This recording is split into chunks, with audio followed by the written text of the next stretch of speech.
हाय, मैं हूं मजहर Syed. Crime petrol के और एपिसोड्स देखने के लिए लिव क्राइम को सब्सक्राइब करें और बेल आइकॉन दबाएं। नमस्कार, आदाब। क्राइम पेट्रोल सतर्क के आज के एपिसोड में मैं अनूप सोनी आप सबका स्वागत करता हूं। यह घटना एक लड़की की जिंदगी की बहुत ही भयानक और विचित्र रात से जुड़ी थी। उस रात का एक एक पल, लेकिन उस लड़की को अपने अपराधी का परिचय नहीं मालूम था। आखिर आराध्या कब, कैसे और क्यों इस जटिल परिस्थिति में पहुंची?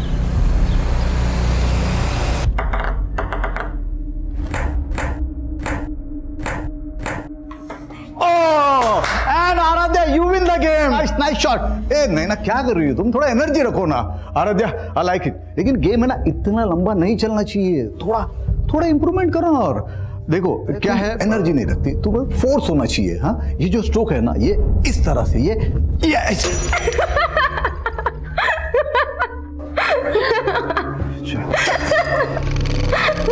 ओके ठीक, आज प्रैक्टिस यही खत्म करते हैं, कल फिर मिलते प्रैक्टिस पे।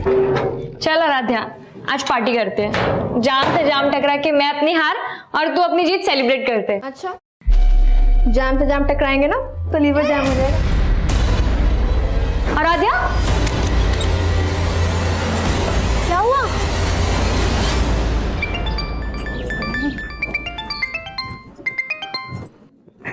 हाँ जी बोलो। 5 बज रहे हैं और आराध्या अभी तक घर नहीं आई। अच्छा, तो आपके बेटे ने आराध्या की आपको सारी खबर दे दी? हाँ, तो भाई है तो फिक्र तो होगी ना उसको। और तुमने माँ हो के क्या किया? उल्टा उसको क्लब का मेंबर बनवा दिया और तब से पैर नहीं टिकते उसके घर पे।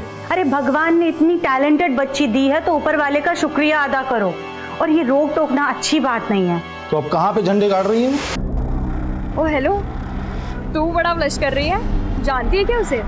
जानती तो नहीं, पर लड़का जानने लायक है। अपने बॉयफ्रेंड के ही सामने फ्लर्ट कर रही है। आज तो पीने के लिए ब्लैकमेल कर रहा था, कल को जीने के लिए ब्लैकमेल किया तो तेरे साथ रिस्क बहुत है। अब समझा? कोई रिस्क नहीं है पापा। आप तो ऐसे डर रहे हैं जैसे दूसरी लड़कियां जॉब ही नहीं करती। होटल में वेटर का काम करके बड़ा नाम रोशन कर रही मेरा, और रोज रात को 12-12 बजे तक घर आती है। देख मंजू, ये सब नहीं चलेगा। पापा, आप खुद तो मेरी पढ़ाई का खर्चा उठा नहीं पाते, अब क्या मैं खुद की पढ़ाई के लिए पार्ट टाइम जॉब भी नहीं कर सकती? बोल तो ऐसे रही है जैसे तुझे अनपढ़ छोड़ रखा है मैंने।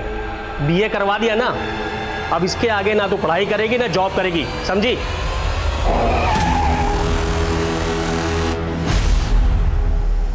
ये लड़की मेरी नाक कटवाएगी एक दिन।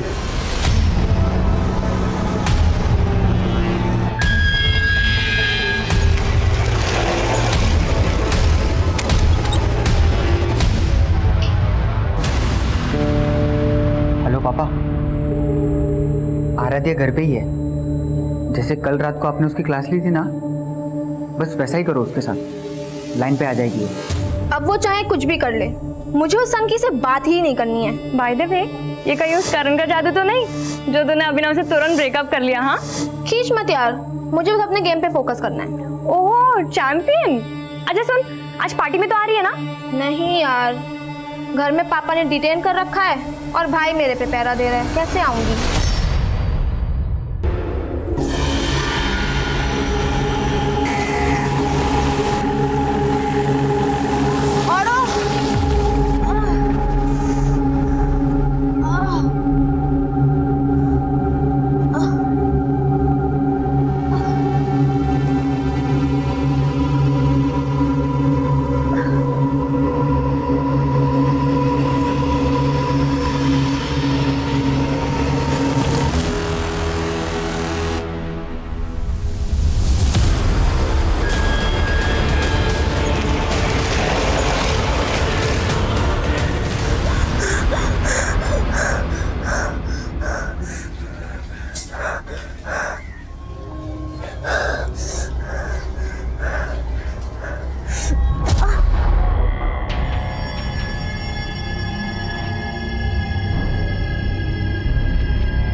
क्या बात है बेटा, कल से तू बड़ी गुमसुम लग रही है। माँ वो कुछ नहीं, बस थोड़ी तबीयत ठीक नहीं है।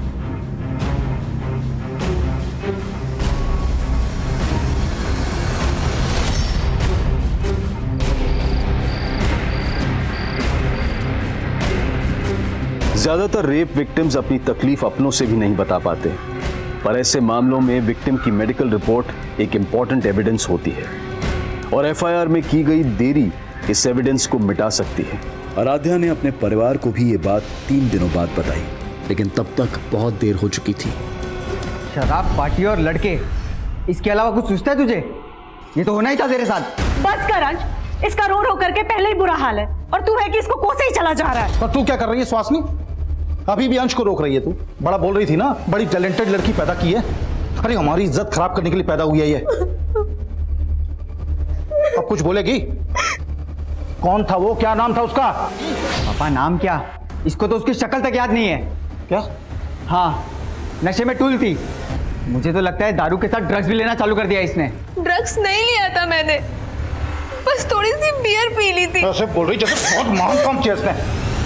हाँ मैंने गलती की पापा, पर उसका मतलब ये नहीं कि कोई भी मेरा रेप कर देगा। 3 दिन से इसीलिए चुप थी कि मुझे पता था आप मुझे गलत समझोगे, और जिसने गलत किया है उसे कोई भी नहीं कोस रहा है। अरे तो कोसने के लिए कोई होना चाहिए ना। अब वो जो भी है उसे पुलिस ढूंढेगी। हाँ हाँ, तू तो बड़ी मिनिस्टर की बेटी है, पुलिस तेरे इशारे पे काम करेगी। क्या बोलेगी पुलिस को तू?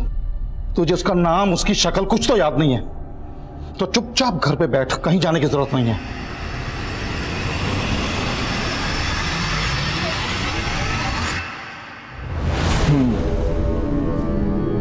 तो तुम्हारा रेप हुआ? सर वो कुछ याद नहीं आ रहा कौन था, पर मतलब तुम कह रही हो कि तुम्हारा रेप हुआ और तुम्हें नहीं मालूम किसने किया? सर दरअसल उस दिन ये होश में नहीं थी। सर एक्चुअली उस दिन मैं एक पार्टी में गई थी और मैंने वहाँ थोड़ी सी बियर पी ली थी, पर इतना नशा मुझे पहले कभी भी नहीं हुआ था जितना उस रात को हुआ मुझे। मतलब ये सब पार्टी में हुआ? नहीं सर, पार्टी में नहीं हुआ। मुझे याद है अच्छे से कि पार्टी के बाद घर जा रही थी और मुझे बहुत तेज चक्कर आ रहे थे, बहुत सर दुख रहा था और फिर कुछ भी समझ नहीं आ रहा था कि मेरे साथ हो क्या रहा है। और फिर अचानक से मैं वहीं पे बेहोश हो गई और फिर अचानक पता नहीं मैं कैसे उसी रोड पे पहुंच गई जहाँ पे मैं बेहोश हुई थी।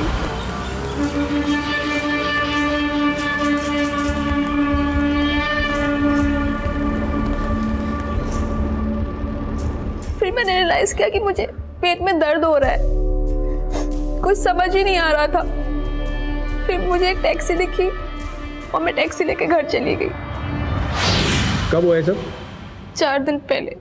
मतलब तुम्हारा रेप हुआ आराध्या और तुम्हें यहाँ आने में 4 दिन लग गए?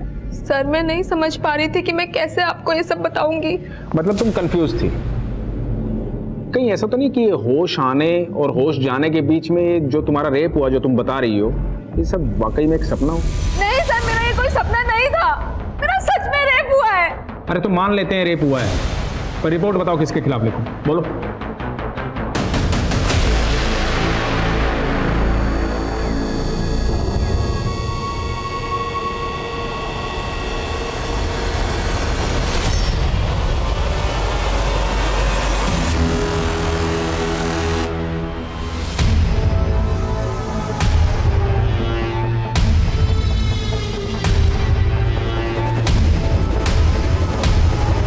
देख लिया ना पुलिस के पास जाके? मैंने पहले ही बोला था वो लोग कंप्लेंट तक नहीं लिखेंगे तुम्हारी। उन्होंने कंप्लेंट नहीं लिखी पापा, इसका मतलब ये नहीं कि मेरे साथ क्राइम नहीं हुआ है। लेकिन ये भी तो हो सकता है कि तेरा रेप ही ना हुआ हो।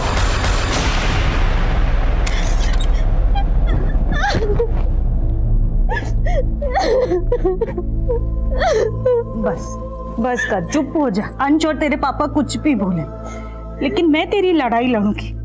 लेकिन बेटा तुझे याद करना होगा कि वो कौन था। ध्यान से सोच, शायद तुझे उसकी शक्ल याद आ जाए। अच्छा ये याद कर कि तू उस दिन उस सड़क से उस कमरे तक कैसे पहुंची? तू खुद से गई थी या तुझे कोई जबरदस्ती लेकर के गया था? ओके ठीक है, बाय। आई बैठी, आ जाओ बैठ। सर जब से ये सब हुआ है तब से ये बहुत सदमे में है। मैं समझ सकता हूं बेटा, डरने की जरूरत नहीं। तुम्हारे साथ जो कुछ भी हुआ है हमें ठीक से बताओ। पानी, आराम से, डरने की जरूरत नहीं।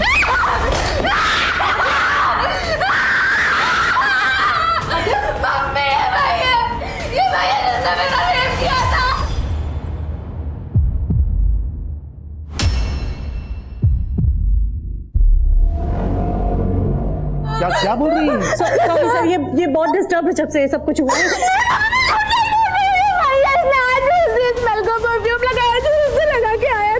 परफ्यूम? आपकी बेटी का दिमाग तो सही है ना? क्या बोल रही है ये? दिमाग तो तुमने खराब किया मेरा।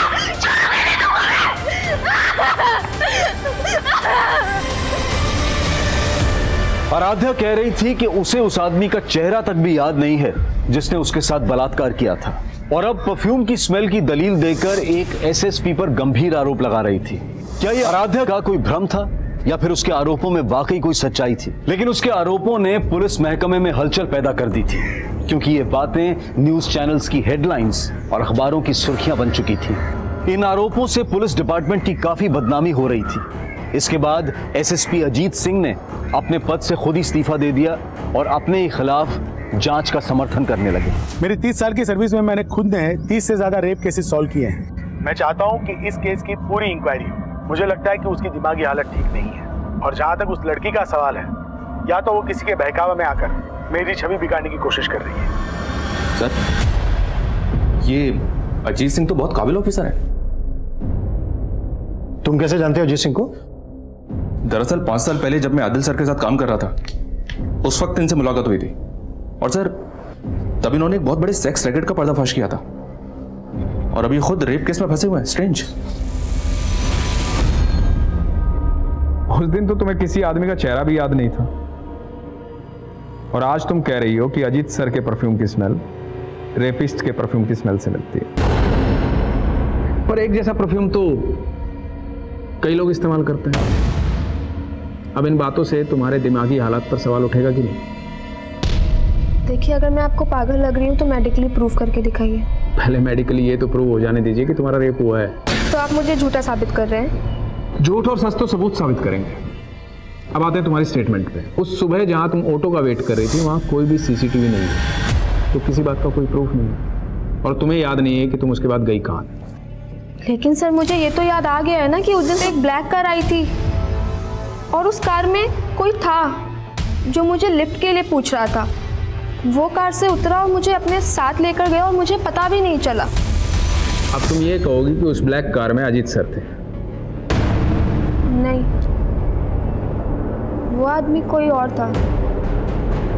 मतलब कार में तुम्हें कोई और लेके गया, और तुमने रेप का इल्जाम अजीत सर पे लगाया?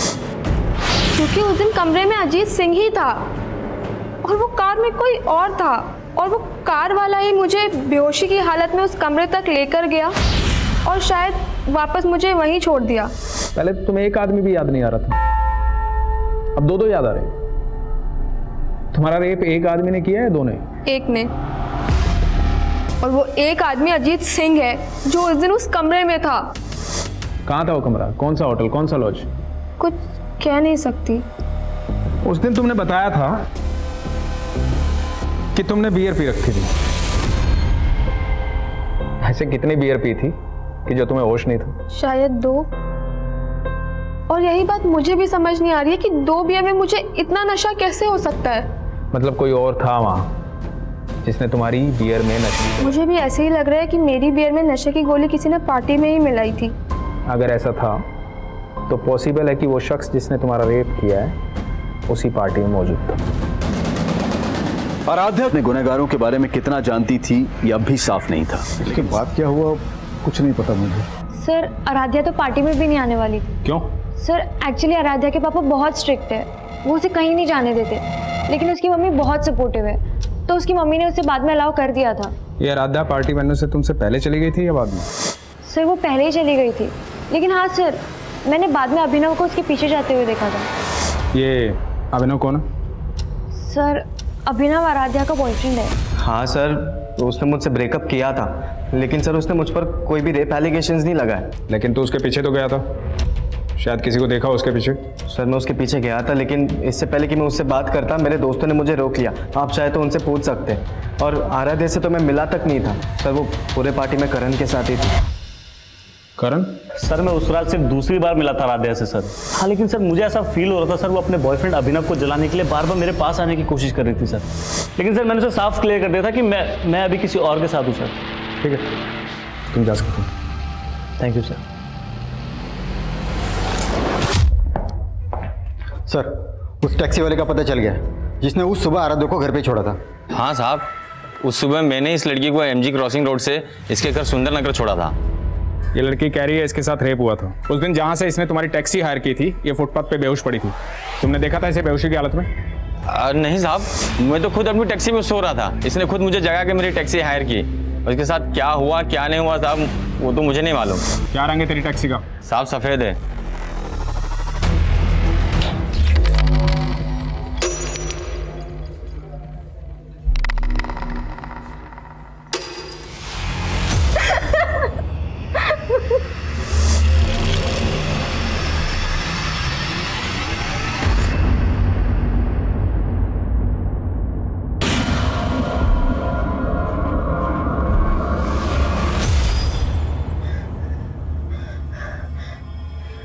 याद आया मम्मी, उस घर का मेन गेट का कलर ब्लू था, जहाँ पे मुझे वो ब्लैक कार लेके गई थी। Blue colour? पर बेटा पुलिस ने कंफर्म किया है अजीत सिंह के बंगलों का मेन गेट ब्लू कलर का नहीं है।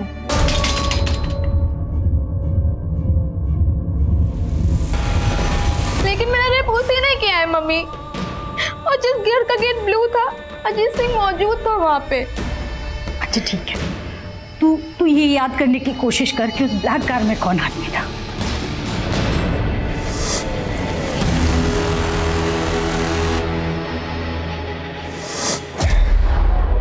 याद आया कौन था ब्लैक कार में? आराध्या, अब तुम कभी प्रूव नहीं कर पाओगी कि अजीत जी ने तुम्हारा रेप किया। मतलब अब आप वो कर रहे हैं जो वो आपसे करवा रहे हैं। अब तुम मुझे समझाओगी मुझे क्या करना चाहिए और क्या नहीं करना चाहिए? सर नाराज मत होइए, बच्ची है, नादानी में भूल गई। नादान? बहुत पहुंची हुई चीज है ये। टेबल टेनिस कंपटीशन में नॉमिनेशन के लिए आराध्या की सिफारिश लेकर तुम गई थी अजीत जी के पास, क्योंकि वो तुम्हारे फ्रेंड की जान पहचान के हैं। सुहासिनी जी, मैं ऐसी कोई सिफारिश नहीं करूंगा। आपकी बेटी को क्लब में फ्री ट्रेनिंग दिलाने के लिए मैंने सिफारिश कर दी थी, लेकिन वो कंपटीशन में सिलेक्ट होगी या नहीं ये सिर्फ उसका गेम डिसाइड कर सकता है, मैं नहीं। बात नहीं बनी तो बदनाम करने की कोशिश की। तो क्या कह रहे हैं आप सर? उस रात आप अपनी बेटी को पार्टी में नहीं भेजना चाहते थे ना? जी सर, लेकिन तुम्हारी बीवी ने भेजा जबरदस्ती, क्योंकि नहीं भेजती तो ये खेल कैसे रचती? खेल तो मेरी बेटी की जिंदगी के साथ हुआ है सर। आपको पता है उस दिन वो काली कार में कौन आया था, कौन इसको लेकर के गया था? करण सिंह, अजीत सिंह का बेटा। लिफ्ट चाहिए क्या तुम्हें? तो अपनी दलील को पुख्ता करने के लिए अजीत जी के बेटे को फ्रेम कर रही हो तुम। कोई नहीं सुनेगा तुम्हारी कहानी। मतलब मेरा रेप आपको अब कहानी लग रही है? बहुत कहानी है तुम्हारे पास। मेडिकली प्रूव हो चुका है कि तुम्हारे साथ कोई जबरदस्ती नहीं हुई, और सेक्सुअली एक्टिव तो तुम पहले से थी ना। क्या कह रहे हैं सर आप? कुछ भी बोले जा रहे हैं? पूछो अपनी बेटी से, अपने एक्स बॉयफ्रेंड अभिनव के साथ इसके फिजिकल रिलेशन थे या नहीं? सच क्यों नहीं बोल रही? हाँ, बन गए थे अभिनव के साथ मेरे रिलेशन, लेकिन 19 मार्च की सुबह मेरा रेप हुआ था और अजीत सिंह ने ही वो उस दिन इंदौर में थे ही नहीं। मैं वहां नहीं था जहां उस लड़की का रेप हुआ, बल्कि मैं यहाँ से 300 किलोमीटर दूर भोपाल के नुसरतगंज में था। एक शादी अटेंड कर रहा था, मेरी भतीजी की शादी की फोटोग्राफ है, इसमें मैं ठीक से नजर आ रहा हूँ, देखो।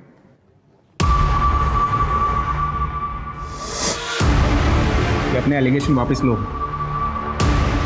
वो तो इस केस में उल्टे बुरी तरह फंस जाओगे।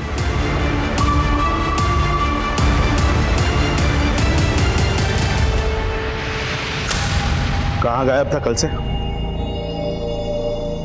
वो अपन तेरी ये आवारागर्दी बंद कर दे। अगर तेरे खिलाफ कुछ भी साबित हुआ ना, तो सबसे पहले मैं तुझे अंदर करवाऊंगा।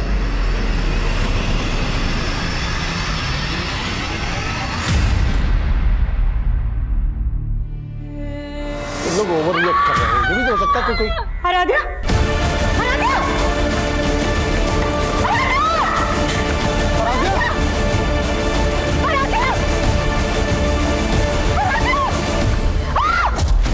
इतनी कमजोर नहीं थी, वो आत्महत्या नहीं कर सकती है। उसको तो हाइट का फोबिया था, ऊंचाई से नीचे देखते ही उसको चक्कर आने लगते थे, तो फिर वो खुद कूद कर अपनी जान कैसे दे सकती है? उसको जरूर किसी ने धक्का दिया था, उसकी हत्या हुई है। मैं इस केस में सेंट्रल इन्वेस्टिगेशन एजेंसी की जांच की मांग करती हूँ। आराध्या की मां द्वारा की गई मांग को मीडिया ने इतना बढ़ावा दिया कि आखिरकार ये मांग स्वीकार कर ली गई और ये केस इन्वेस्टिगेशन डिपार्टमेंट को सौंप दिया गया। आप लोगों का कहना है कि आराध्या को ऊंचाई से डर लगता था, इसके बावजूद वो टेरेस पर अकेले गई। क्यों गई होगी वो टेरेस पर? सर ऐसे ही गई थी, लेकिन कभी भी वो मुंडेर के पास नहीं जाती थी। आप लोग कहाँ थे उस वक्त? हम सब लोग यहाँ नीचे थे और तभी अचानक से आराध्या की चीखने की आवाज सुनी और जाकर के देखा तो सर अगर आराध्या खुद कूदी होती तो फिर वो चीखती क्यों? उसको जरूर किसी ने धक्का दिया था। पक्का उस अजीत सिंह और उसके बेटे का ही हाथ है इसमें। आप लोगों के कहने का मतलब है कि एसएसपी अजीत सिंह और उनके बेटे करण ने किसी को आपके टेरेस पर भेजा, उसने आराध्या को धक्का दिया। लेकिन आप लोगों के घर पर होते हुए आपके टेरेस पर कौन आ सकता है?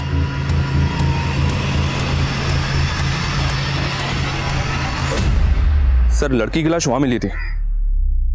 अगर कोई बाहरी आदमी इस छत पे आया है तो पड़ोस की किसी छत से ही आ सकता है, क्योंकि यहाँ पे आने के लिए सीढ़ियां घर के अंदर से ही आती हैं और आस पड़ोस की किसी छत पे सीसीटीवी मिलना तो पॉसिबल नहीं है।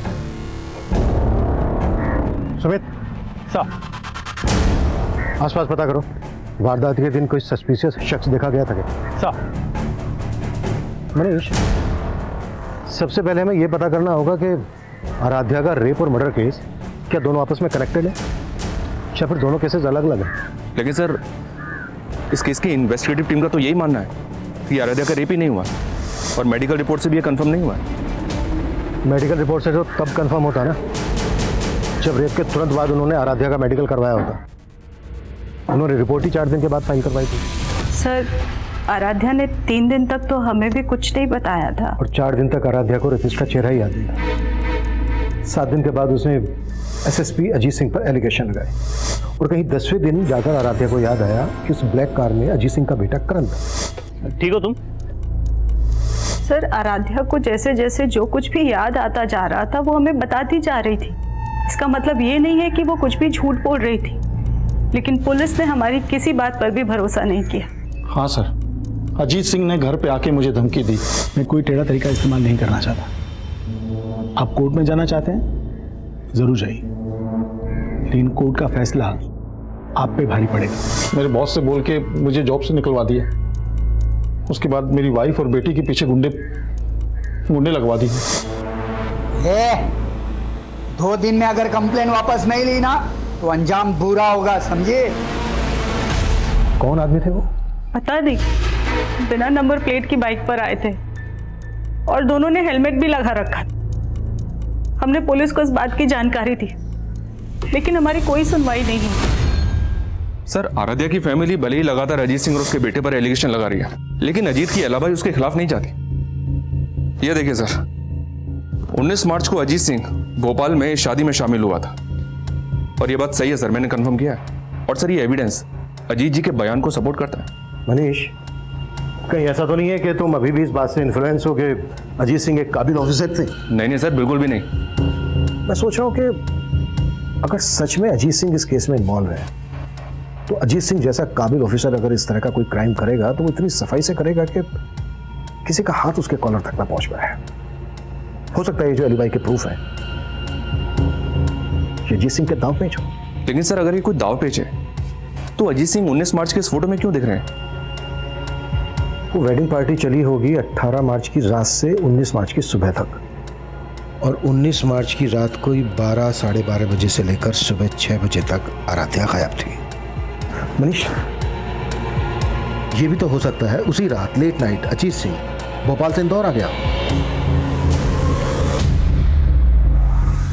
लेकिन 19 तारीख की रात तक अजीत जी का फोन भोपाल में एक्टिव था, तो क्या ये भी कोई दावपेच का हिस्सा हो सकता है सर? आराध्या ने स्टेटमेंट दी थी कि उस घर का गेट नीले रंग का था, लेकिन पुलिस ने उस घर को ढूंढने की कोशिश ही नहीं की। लेकिन हमें ढूंढना है। Sure sir. उस ब्लैक कार की क्या अपडेट है? एज पर द आराध्याज स्टेटमेंट, अजीत सिंह के बेटे करण ने ब्लैक कार में ही उसको लिफ्ट दी। ठीक हो तुम? लेकिन आराध्या ने जहां से लिफ्ट ली थी उस जगह पे कोई सीसीटीवी नहीं है और रिकॉर्ड से भी ऐसा कुछ पता नहीं चला है कि करण के पास कोई ब्लैक कलर की कार हो। ठीक है, शुरुआत अजीत सिंह के बेटे करण से ही करते हैं। बुलाओ करण को पूछताछ के लिए। सर मैं उस रात पार्टी वेन्यू के बाहर आराध्या से मिला ही नहीं सर, और ना ही मेरे पास कोई ब्लैक कलर की कार है।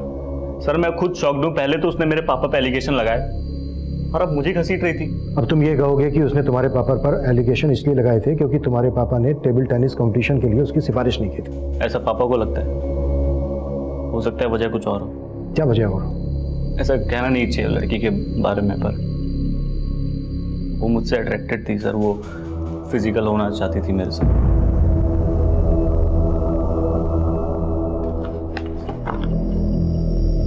लेकिन तुमने अपने एक बयान में कहा था कि तुम आराध्या से सिर्फ 2 ही बार मिले थे। हाँ सर 2 ही बार मिला था, और सर दूसरे बार ही मुझे ऐसा सिग्नल देने लगी। सर मैं तुम अपनी गर्लफ्रेंड के साथ लॉयल हो या फिर मैं पसंद नहीं तुम्हें? एक मिनट सॉरी आई कांट। मैंने उसे साफ मना कर दिया। हो सकता है उसकी ईगो हर्ट हुई हो सर। आप खुद सोचो सर, अगर मुझे कुछ करना आता तो मैं तब नहीं करता। ऊपर से उसने ऐसे कहा कि मैं उसे अपने पापा के पास ले गया।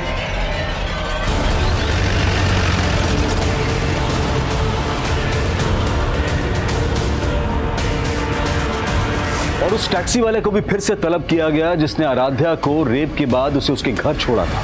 हाँ साहब मैं मानता हूँ, उस सुबह मैं MG रोड क्रॉसिंग पे था, लेकिन मैं अपनी टैक्सी में सो रहा था और मैंने उस लड़की को तब देखा जब वो मेरी टैक्सी हायर करने आई। उस वक्त हालत कैसी थी उसकी? हालत तो ठीक नहीं थी साहब, वो बहुत ज़्यादा डरी हुई लग रही थी।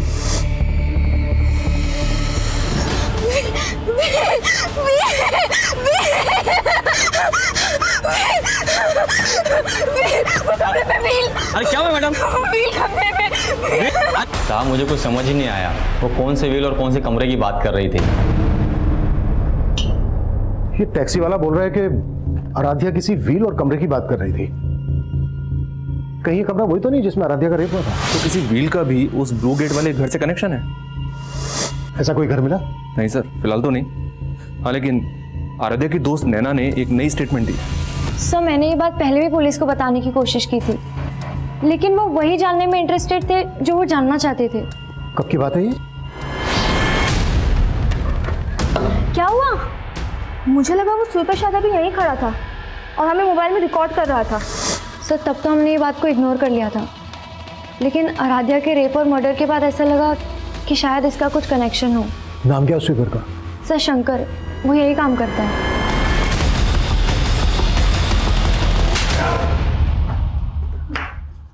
मैंने क्या किया सर? शंकर ने स्टेटमेंट दिया तेरे खिलाफ। स्टेटमेंट? कैसा स्टेटमेंट? कि सफाई के बहाने शंकर को तूने गर्ल्स लॉकर रूम के पास भेजा। नहीं शंकर झूठ बोले, शंकर झूठ बोले। कैसा वीडियो? वही वीडियो जो उसने तुझे भी सेंड किया था। उसकी मैसेज हिस्ट्री निकाली हमने और तेरी हिस्ट्री भी निकाली। इससे पहले भी कई लड़कियों ने कंप्लेन की थी ना तेरे खिलाफ। यकीन कीजिए सर मैंने कुछ नहीं किया। आराध्या को लेकर तेरी बुरी नियत थी ना? मैंने शंकर को पैसे दिए थे वीडियो रिकॉर्ड करने के लिए, लेकिन आराध्या के साथ मैंने कोई गलत काम नहीं किया सर। इसी वीडियो के बल पे तू ब्लैकमेल कर रहा था ना आराध्या को? तू नहीं रेप किया ना आराध्या का? तेरे कहने पर आराध्या एसएसपी अजीत सिंह और उसके बेटे करण पर एलिगेशन लगा रही थी ना? नहीं सर मैंने ऐसा कुछ नहीं किया सर, मैंने नहीं किया। ऐसा नहीं किया सर ये सुधाकर तो वहीं का वहीं अटका हुआ है। करण और अजीत से भी इसके ऐसे किसी इशू का पता नहीं चला है जिससे लगे कि सुधाकर की ब्लैकमेलिंग की वजह से आराध्या करण और अजीत पे एलिगेशंस लगा रही थी। मनीष ये सिर्फ मेरी थ्योरी है, इसका मतलब ये नहीं है कि अजीत सिंह और उनके बेटे करण को मैं शक के दायरे से बाहर कर रहा हूं। सर एक थ्योरी मेरी भी है। अगर हम लोग ये मान लें कि आराध्या की संदिग्ध मौत और उसका रेप केस दोनों अलग अलग हैं, तो हम आराध्या की फैमिली को क्लीन चिट नहीं दे सकते। आराध्या का भाई और फादर तो चाहते ही नहीं था कि आराध्या केस फाइल करे। वो तो आराध्या ने फोर्स किया तो अंत में जाकर केस फाइल हुआ। और शायद इसीलिए आराध्या को छत से गिराकर मार दिया। सिर्फ इस थ्योरी के बेसिस पे हम इनको इंट्रोगेट नहीं कर सकते। देखो कुछ मिलता है क्या इनके खिलाफ? सर अब आराध्य के पिता और भाई शक के दायरे में थे और तभी एक नई जानकारी सामने आई। आराध्या का जिस दिन मर्डर हुआ था सर, उसके कुछ दिन पहले से ये आदमी आराध्या के घर के पास मंडरा रहा था। कौन है? आराध्या की फैमिली ने तो उसको आइडेंटिफाई नहीं किया है, पर अपनी एक टीम इसकी पहचान पता करने में लगी हुई है। सर मुझे आपको एक बात बतानी थी। मेरे पास कुछ दिन पहले एक फ़ोन आया था। हेलो सर, वो फ़ोन एक लड़की का था। इस केस के बारे में कुछ जानती थी, मुझसे मिलना चाहती थी, पर केस तब तक आपको ट्रांसफ़र हो गया।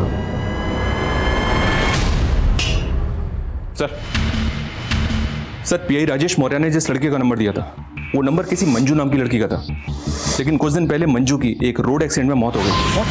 जी हाँ सर, और चौंकाने वाली बात यह है कि राजेश का ऐसा मानना था कि वो लड़की उन लोगों को जानती थी जिनके प्रेशर में आराध्या ने अजीत पर रेप केस लगाए थे। अगर इंस्पेक्टर राजेश को ये बात पहले से पता थी तो उसने ये बात हमें बताने में इतना टाइम क्यों लगा दिया? Manju hit and run case Narendra Nagar थाने में आया था, और जिस टेम्पो से मंजू का एक्सीडेंट हुआ था उस टेम्पो का भी अभी तक पता नहीं लगा पाए ये लोग। और सर वो लोग ऐसा मान रहे हैं कि मंजू जानबूझ के टेम्पो के आगे आई, क्योंकि मंजू के फादर ने स्टेटमेंट दिया था कि मंजू ने पहले भी सुसाइड करने की कोशिश की थी। मंजू के फादर से मिलना पड़ेगा।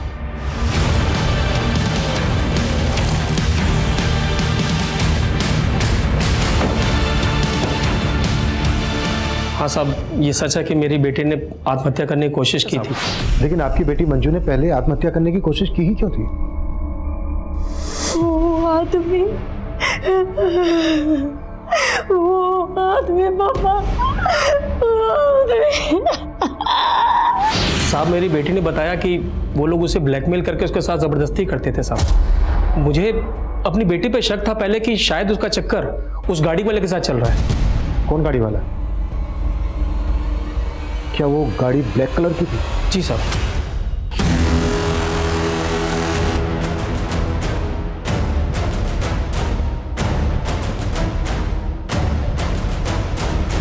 फिर साहब मैंने उस कार का पीछा किया जिस कार में मेरी बेटी थी, और वो कार एक कोठी में घुस गई।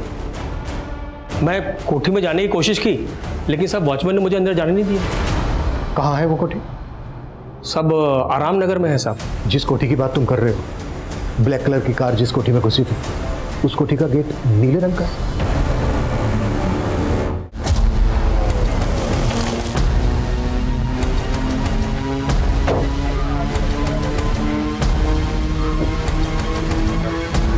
कलर चेंज कर दिया। कौन हो भाई? अरे गाड़ी में डालो इसको। अरे साहब मैंने क्या किया साहब?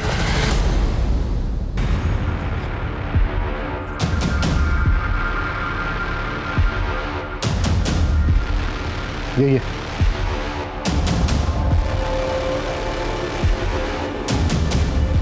साहब मुझे कुछ समझ ही नहीं आया, वो कौन से व्हील और कौन से कमरे की बात कर रही थी।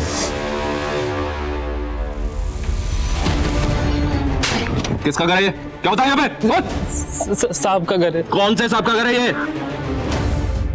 अब सफाई देने के लिए कुछ नहीं बचा। बेनामी संपत्ति का वो घर जब्त हो चुका है, और तुम्हारा वफादार खबरी मुकेश उठा लिया उसको हमने। मुकेश सब कुछ कबूल कर चुका है।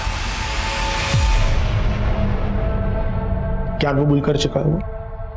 यही कि मेरे कहने पर उसने उस लड़की को क्योंकि उस लड़की ने मेरा जीना हराम कर दिया था। मेरा 30 साल का बेदाग करियर खाक में मिला दिया था। लेकिन इससे ये कहाँ साबित होता है कि मैंने उस लड़की का रेप किया? अजीत सिंह एक बहुत ही पावरफुल और पहुंच वाला ऑफिसर था, इसलिए आईडी के लिए यह बेहद जरूरी था कि वो उसके खिलाफ पुख्ता सबूत जुटाए। आईडी की टीम ने क्राइम सीन की फोरेंसिक जांच करवाई और वहां उन्हें आराध्या, अजीत और ट्रेसेस मिले, और उस प्रॉपर्टी की डिटेल से यह भी पता चल गया कि वो बंगलो अजीत सिंह की ही एक बेनामी संपत्ति थी। तुम मुंह खोलेगा या फिर मैं मेरे तरीके से मुंह खुलवाऊं तरह से? गर्मी मत दिखाओ जिंदल, गर्मी अच्छे अच्छे को खा जाती है, मुझे भी खा गई। औदा मिलते ही अंदर की सारी बुरी आदतें उबाल मारने लगती हैं। मुझे लड़की की आदत थी और मेरे बेटे को ड्रग्स की। मैंने कई बार कोशिश की कि उसकी ये आदत मैं छुड़वाऊं, लेकिन बाद में हम दोनों ने संधि कर ली। मैं उसकी आदतें पूरी करता था और वो मेरी जरूरत है सर मंजू, मैंने उससे दोस्ती करी, उसे लगा मैं उससे प्यार करता हूँ, लेकिन मैं उसे अपने... मंजू कमजोर थी, उसे मजबूर करना बहुत मुश्किल नहीं था, लेकिन आराध्या नखरीली क्रीम थी। करण को उसके लिए बहुत पापड़ बेलने पड़े। तुझे लगा कि आराध्या तुझे कभी पहचान नहीं पाएगी, लेकिन आराध्या ने तुझे पहचान लिया, वर्दी उतरा दी तेरी, और ये बात तेरे से बर्दाश्त नहीं हुई। हाँ, नहीं हुई मुझसे बर्दाश्त, और ये बात भी मुझसे बर्दाश्त नहीं हुई कि मेरा ही डिपार्टमेंट मेरे पीछे हाथ धो करके पड़ा था।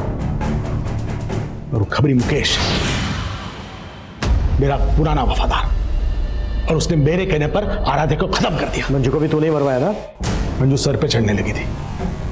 आराध्या की हिम्मत देखकर उसे भी हिम्मत आने लगी थी। उसने इंस्पेक्टर राजेश को फोन कर दिया। हेलो। ये बात मुझे पता चल गई, और मौका देखते ही मैंने उसे भी... पुलिस रक्षक होती है, भक्षक नहीं, और एक बाप अपनी औलाद को सही रास्ते पर लाता है, गलत रास्ते पर नहीं। तूने अपने बेटे को अपने निजी स्वार्थ के लिए गलत रास्ते पर लाया।